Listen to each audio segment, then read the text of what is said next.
하나님의 말씀 미가서 6장 1절 말씀만 봉독하겠습니다. 너희는 여호와의 말씀을 들을지어다. 내게 이르시기를 너는 일어나서 산 앞에서 쟁변하여 작은 산들로 내 목소리를 듣게 하라 하셨나니, 하나님 말씀에 중요한 선언을 하시는데, 이제 하나님께서 그동안 이스라엘에게 어떻게 은혜를 베풀어 오셨는가 변호하시는 것입니다. 그래서 산 앞에서 쟁론한다. 미가는 여호와의 변호인으로서 쟁론할 상대는 이스라엘이고 산은 단지 정인이며 배심원일 뿐이다. 그래서 이렇게 내 목소리를 듣게 하라, 작은 산으로 내 목소리를 듣게 하라, 이렇게 정인을 산으로 세웠다는 것입니다. 너희 산들과 땅의 경관지들아, 너희는 여호와의 쟁변을 들으라. 여호와께서 자기 백성과 쟁변하시며 이스라엘과 변론하실 것이라. 이제 여호와께서 백성들과 쟁론하시려고 할 때 산들과 경관지대들이 정인으로서 초청을 받습니다. 그래서 산들과 경관지대들은 이스라엘 역사와 더불어 하나님께서 이스라엘 백성들에게 행하신 모든 사역의 산 정인이기 때문입니다. 그래서 이스라엘 역사와 더불어 살아온 산들, 경관지대들이 말을 할 수 없지만 이들이 말을 할 수 있다면 이스라엘의 불성실함을 정죄하고 하나님의 신실함을 찬양하게 될 것입니다. 이르시기를 내 백성아, 내가 무엇을 내게 행하였으며 무엇에 너를 괴롭게 하였느냐? 너는 내게 증거하라. 하나님께서 이스라엘에게 어떻게 괴롭게 했고 무엇을 행했기 때문에 너희들이 이 지경까지 왔느냐? 변호해봐라는 것입니다. 약속을 지키지 않거나 고난을 줌으로써 인내의 한계에 도달하도록 하는 것이 무엇이냐? 말해봐라. 다시 말해서 너희들을 괴롭게 하는 것이 무엇이냐? 하나님께서 너희들을 괴롭게 했느냐? 이스라엘이 더 이상 참을 수 없는 것이 무엇이냐? 왜 하나님께 순종하지 않느냐? 이렇게 물으시는 것입니다. 너는 내게 증거해봐라는 것입니다. 이 명령을 통해서 이스라엘이 하나님께 순종하지 못하게 할 정도로 인내의 한계에 도달하도록 고통을 준 적이 없지 않느냐, 이것을 말씀하는 것입니다. 그래서 이 선지자는 비록 이스라엘이 불의와 재물 앞에서 자기 욕망과 하나님의 율법이 이제 맞지 않는 그것으로 인하여 괴로움을 당하셨는지는 몰라도 실제적으로 괴로움을 당하신 분은 하나님이시다, 이렇게 선포하고 있는 것입니다. 내가 너를 애굽 땅에서 인도하여 내어 종로로 타는 집에서 속량하였고 모세와 아론과 미리암을 보내어 내 앞에 행하게 하였느니라. 하나님께서 이스라엘에게 행하신 은혜, 베푸신 은혜, 절대 결코 이스라엘을 괴롭힌 적이 없다는 것을 말씀합니다. 하나님은 이스라엘 백성들을 속량하시기 위하여 수많은 사람을 보내셨음을 역사적으로 이렇게 증명을 하시는데요. 이스라엘에게 베푸신 은혜를 증가하는 그 내용입니다. 내가 너를 애굽 땅에서 인도하여 내어 종로로 타는 집에서 속량했다. 하나님은 이스라엘을 괴롭힌 적이 없고 오히려 애굽에서 종살이하던 이스라엘을 속량해 내셔서 구원의恩寵을 베풀어 주셨다, 이렇게 말씀하십니다. 모세와 아론과 미리암을 보냈다. 이스라엘을 출애굽시킨 지도자 모세를 보내셨고 선지자였고, 그리고 아론은 제사장의 시조입니다. 백성들의 지도자로 아론을 세우셨고, 미리암은 여선지자로서 이스라엘을 출애굽시킨 것에 이제 하나님께서는 이제 여선지자까지 세우셔서 이제 이들에게 모든 필요한 것을 다 주셨다, 이렇게 말씀하십니다.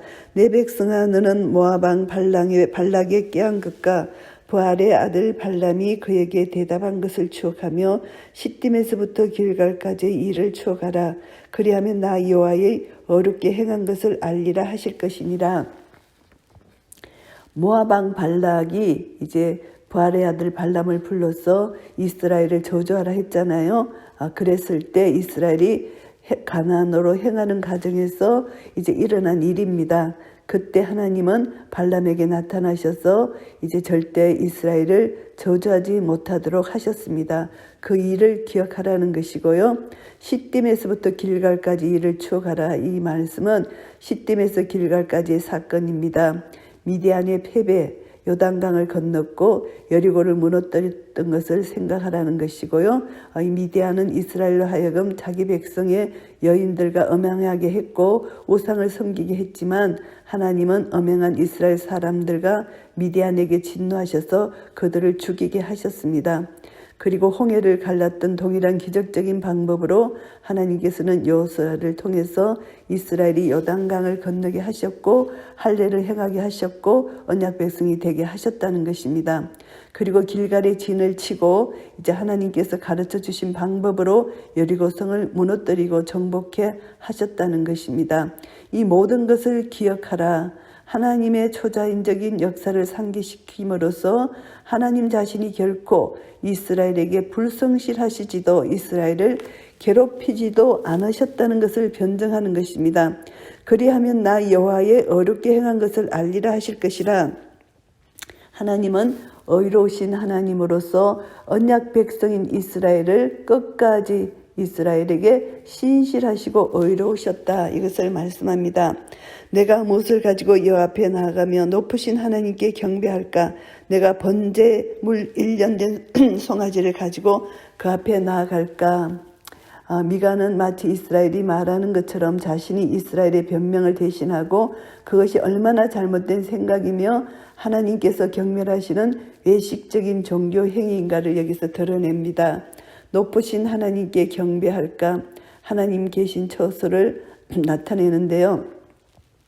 1년 된 송아지, 이것은 일반적으로 사용된 가장 적절한 제물입니다. 그리고 천천의 순양, 만만의 강수 같은 기름, 하나님 기뻐하실까? 이것을 의문합니다. 반문합니다. 하나님의 관심을 얻고자 드리는 수많은 희생 제물, 그렇지만 하나님은 그게 관심이 없다는 것입니다. 내 허물을 위하여 내 맏아들을, 내 영혼의 죄를 인하여 내 몸에 열매를 드릴까? 가난 풍습으로 희생제사 드리는 수많은 맏아들의 희생제사, 이것은 하나님이 싫어하시는 것이죠. 그리고 천천의 수량 만만의 강수 같은 기름, 하나님의 은총을 얻기 위해서 이들이 하나님의 진노를 피하기 위해서 이들이 최대한 정성을 들여서 하나님을 기쁘시게 하려고 하는 이 모든 것이 헛것이다. 의식적인 행위는 하나님이 받지 아니하시고 마음을 드리는 헌신을 받으신다는 것입니다. 그러니까 이들의 모든 것은 하나님께서 받지 아니하신다. 이것을 말씀합니다.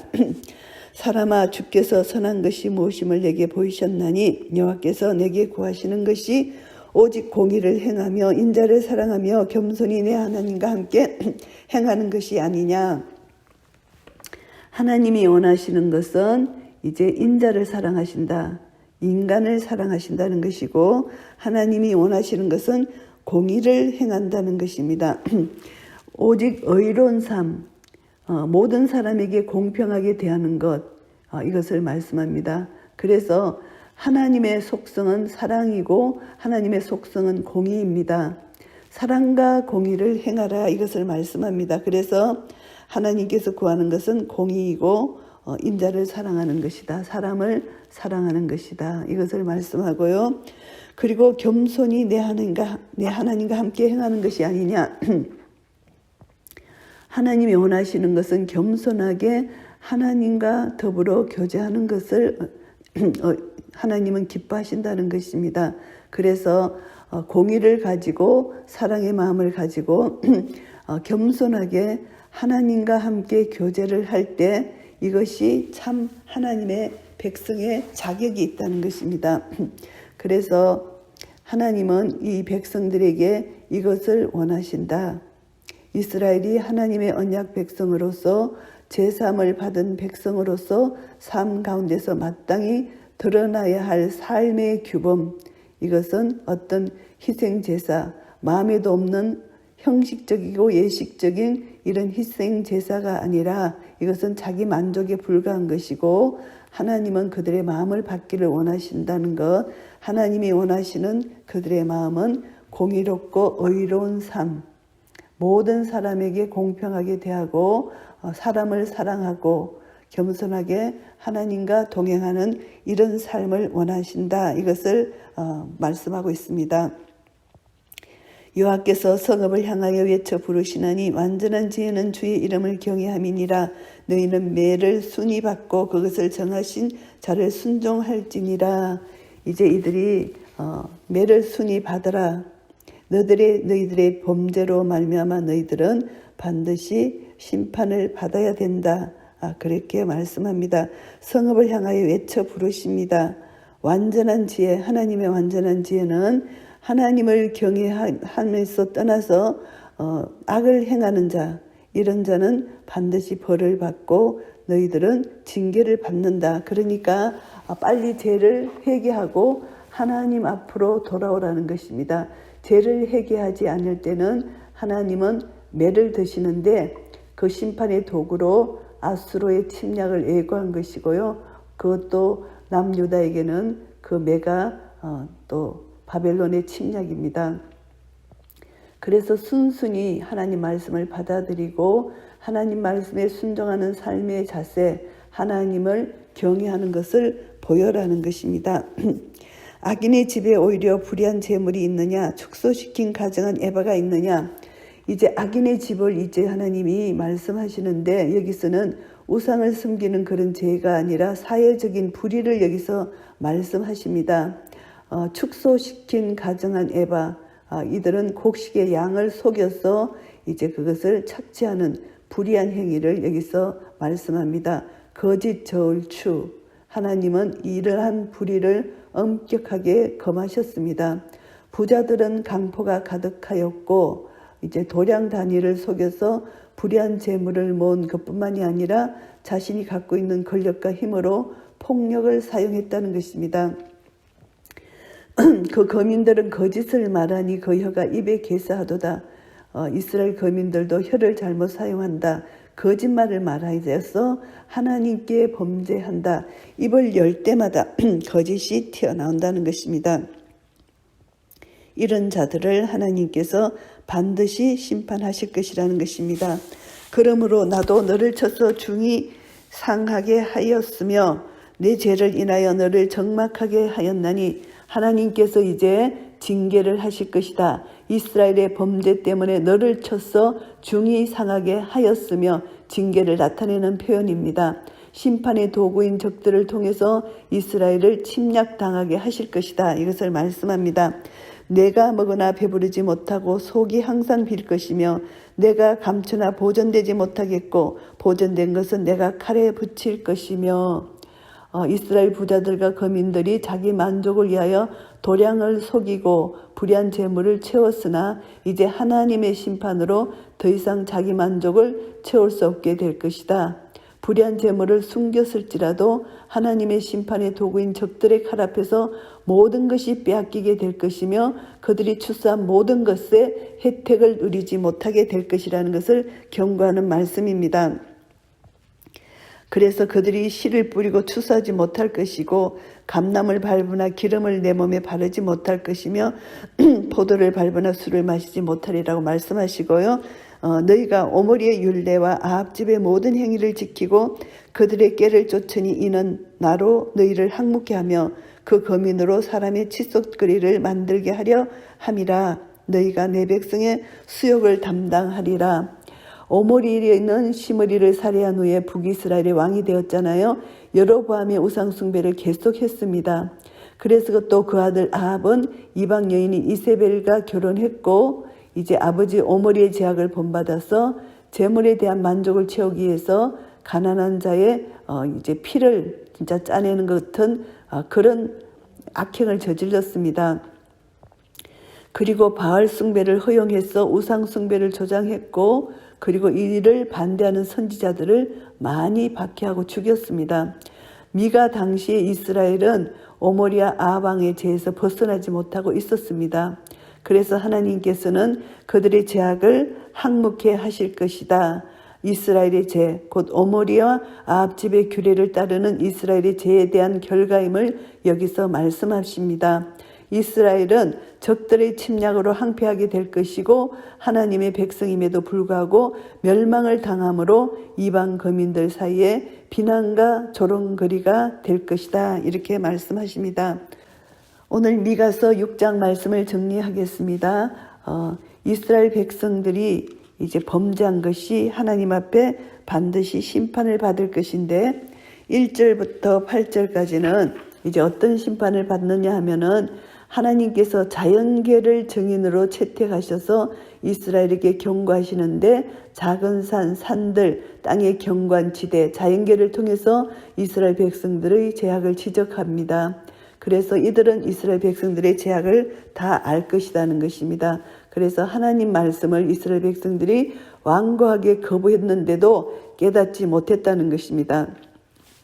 그래서 하나님은 이들을 증인으로 세우셔서 이스라엘의 과거의 사건을 통해서 이스라엘에게 경고하는 메시지를 주시는 것입니다. 모세와 아론과 미리암 등을 지도자로 세우셔서 애굽에서 종노릇하던 이스라엘 백성을 구원하셨던 사건을 상기시킵니다. 그리고 또 이스라엘 백성들에게 하나님의 사랑을 통해서 이스라엘은 하나님의 소유된 백성이고 선택된 백성이라는 것을 말씀합니다. 발락이 발람에게 깨어서 이스라엘을 저주하라 했을 때 하나님은 이스라엘을 저주하지 말라고 말씀하신 것이고요. 시딤에서 길갈까지 모든 노중에서 일어난 사건들 하나님께서 이스라엘 편이 되어 주셔서 이들에게 진정한 구원자가 되셨다는 것을 회상시켜 주시는 것입니다. 그리고 이들은 하나님께 형식적인 외적인 제사를 드렸고 실제적으로 그 마음에 하나님을 멀리 떠나 있다는 것을 하나님께서 지적해 주셨습니다. 이들이 아무리 제사를 드렸을지라도 하나님은 그 제사를 받지 아니하시고 하나님이 원하시는 것은 공의를 행하고 인자를 사랑하고 겸손히 하나님과 행하는 것이라는 이 세 가지를 말씀해 주셨습니다. 그래서 이 세 가지 말씀을 통해서 이스라엘을 회개케 하시는 하나님의 사랑의 메시지입니다. 9절부터 16절까지는 이스라엘 백성들에 대한 심판을 선언하셨습니다. 불의한 상인들을 책망하셨습니다. 불의한 재물을 이제 사두는 것인데 이들이 거짓 저울을 사용했다는 것입니다. 그래서 이들의 거짓을 책망하고 이들의 불의한 재물을 하나님께서 반드시 심판하실 것이라는 것을 말씀합니다. 하나님은 분명히 십계명을 통해서 도적질하지 말라, 남의 것을 탐내지 말라 명령하셨는데 이들은 이것을 어겼다는 것입니다. 하나님의 눈은 절대 속일 수 없다. 하나님은 정직한 상거래를 해라는 것을 말씀하고 계십니다. 그래서 불의로 모은 재물을 가지고 부자된 부자들을 책망하십니다. 부자들은 강포가 가득하고 그 거민들은 거짓을 말하고 그 혀가 입에서 괴사를 말한다. 이것을 말씀합니다. 거짓말을 말하지 말라는 것입니다. 신의가 있고 도의가 있어야 되는데 이것이 땅에 떨어지면 안 된다. 하나님은 공의를 원하시는 분이시라는 것을 이제 말씀하시고요. 욕심에 가득 찬 이스라엘 백성들은 반드시 심판을 당할 것이다. 그래서 그 심판은 먹어도 배부르지 못하고 속이 빈 것처럼 그렇게 된다. 그래서 이제 하나님께서 이들에게 추수를 허락하지 아니하신다. 결국은 가뭄을 줘서 열매를 얻지 못하게 하신다는 것입니다. 이들이 심판을 받고 결국은 이방으로부터 이들은 침략을 받아서 모든 것을 빼앗길 것이고 수치를 당할 것이라는 것을 말씀합니다. 이 말씀을 통해서 우리는 어떤 교훈을 받을 수 있나 하면은 우리는 어떤 환경 속에서도 하나님을 의식하고 살아야 된다. 그래서 무소부재하신 하나님은 우리의 모든 삶을 지키시고 보고 계시기 때문에 하나님 앞에서 우리는 거룩하신 하나님 앞에서 공의를 행하고 우리는 사람을 사랑하고 겸손히 하나님과 동행할 때 하나님 말씀에 순종하는 삶을 살 수 있고 이 삶을 통해서 하나님께 영광 돌려드릴 수가 있는 것입니다. 이런 은혜를 우리가 날마다 사모하며 내 안에 계신 예수 그리스도 안에서 우리는 예수 그리스도가 내 삶에 나타날 때 주님이 말씀이니까 말씀이 육신이 돼 우리 가운데 거하시는 예수 그리스도로 말미암아 살아갈 때 우리는 공의를 행할 수 있고 인자를 사랑할 수 있고 하나님과 동행할 수 있는 삶을 살게 될 것입니다. 이런 은혜가 우리 모두에게 있으시기를 예수 그리스도 이름으로 축복합니다. 아멘.